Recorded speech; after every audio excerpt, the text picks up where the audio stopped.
Pernah. Pernah. Oh, belum, Mbak. Pernah sekali, Mbak. Sekarang udah enggak, tapi kalau dulu waktu kecil sering. Untuk rasanya Asin, gurih. Tapi dia punya flavor yang kadang orang-orang itu susah buat nerima. Tahu. Tahu. Sebelumnya nggak tahu, terus kan saya belajar sedikit jadi tahu. Kalau dulu belum, akhir-akhir ini tahu. tahu. Iya, Pak, tahu. Iya, tahu. Kalau sumber pangan alternatif belum tahu. Jarang tahu kalau belalang itu bisa dimakan.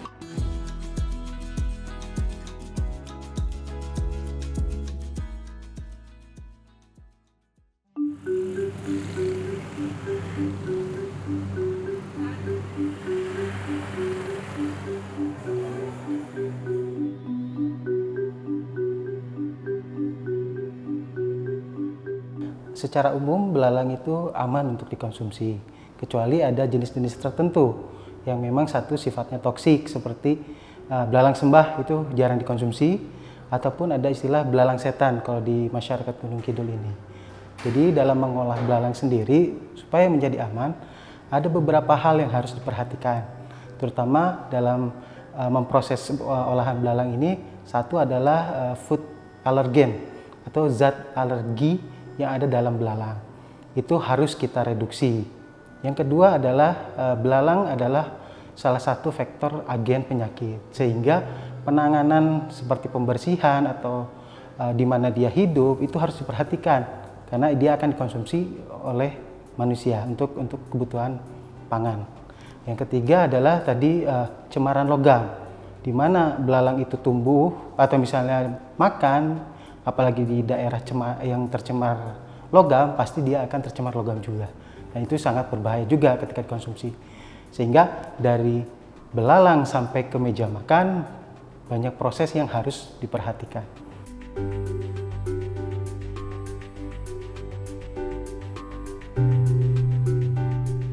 Kandungan gizi, terutama belalang kayu yang dalam riset ini adalah dia tinggi akan protein, mineral, vitamin, serta asam lemak, terutama asam lemak PUFA, polyunsaturated fatty acid, yang sangat dibutuhkan oleh tubuh manusia.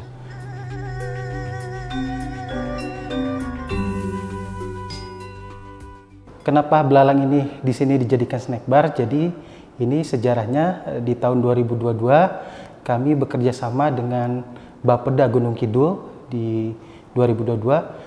Itu salah satunya adalah untuk meningkatkan upaya gastroturism. Gastroturism itu wisata kuliner berbahan baku lokal, terutama berbasis belalang. Nah, ketika itu kami survei dari wisatawan yang datang ke Gunung Kidul, yang kemudian pernah mengkonsumsi belalang kayu. Kami memberikan pilihan-pilihan jenis dan seperti apa sih produk olahan selain belalang goreng. Beberapa pilihan jatuh untuk urutan pertama adalah snack bar.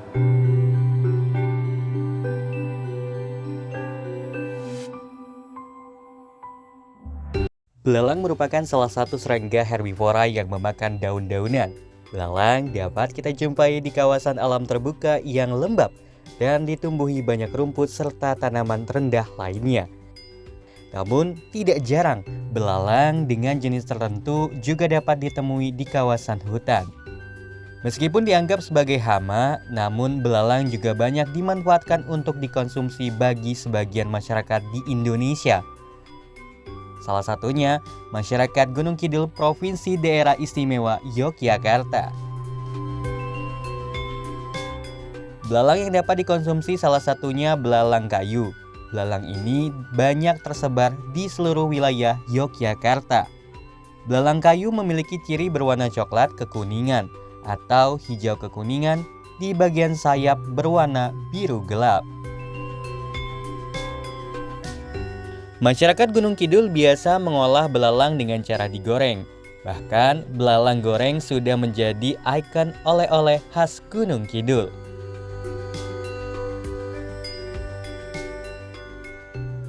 Untuk masyarakat Gunung Kidul, dia ada dua jenis belalang.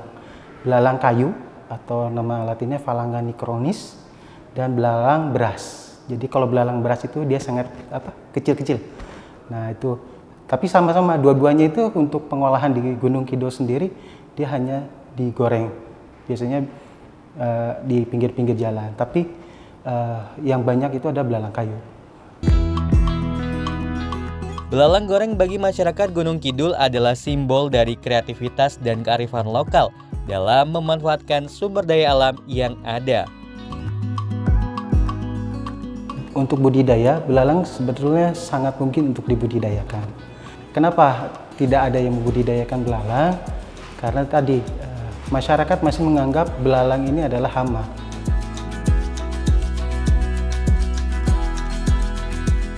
BRIN melalui Pusat Riset Teknologi dan Proses Pangan melakukan riset agar pemanfaatan belalang sebagai bahan pangan alternatif memiliki nutrisi yang tidak berkurang untuk dikonsumsi masyarakat. Kalau dasar secara risetnya itu adalah kita tahu bahwa populasi penduduk dunia itu atau Indonesia makin kesini makin meningkat. Di satu sisi lahan pertanian menjadi sempit, kemudian efek perubahan iklim juga mempengaruhi untuk kebutuhan pangan kita. Nah, kita memprediksi bahwa mungkin ke depan kebutuhan baik itu energi atau protein dari misalnya hewani itu tidak akan mencukupi dengan perkembangan pertumbuhan penduduk. Sehingga 2019 FAO sudah menyatakan untuk mencari sumber alternatif, terutama sumber alternatif protein, salah satunya adalah edible insect. Di satu sisi, Provinsi Yogyakarta, Kabupaten Gunung Kidul telah lama dia mengkonsumsi belalang ini dari sejak nenek moyang. Nah, kearifan lokal inilah yang kami angkat dan di tahun 2022 kami bekerja sama riset dengan Bapeda Gunung Kidul tadi untuk melakukan riset yang berbasis belalang.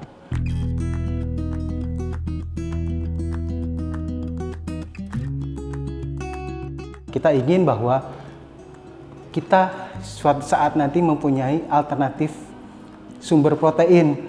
Jadi tidak hanya dari sapi atau misalnya hewan-hewan yang lain yang biasa kita konsumsi, tapi ada alternatif lain yang bisa kita gunakan. Hasil riset yang dilakukan menghasilkan inovasi tepung belalang yang kemudian diproses menjadi snack bar walang. Kalau untuk pembuatan snack bar sebetulnya dia itu aplikasi dari bahan intermediate si tepung ini. Sejarahnya kan orang itu inginnya makanan yang praktis, yang mudah dibawa, ya kan, simple, ya kan. Nah, itu tercurah dalam bentuk makanan snack bar.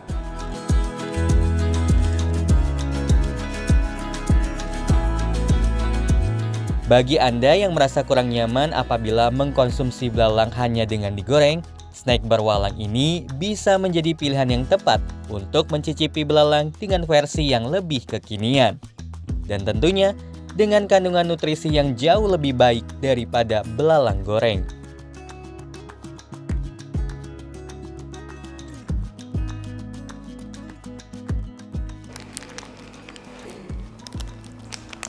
Susah, Pak.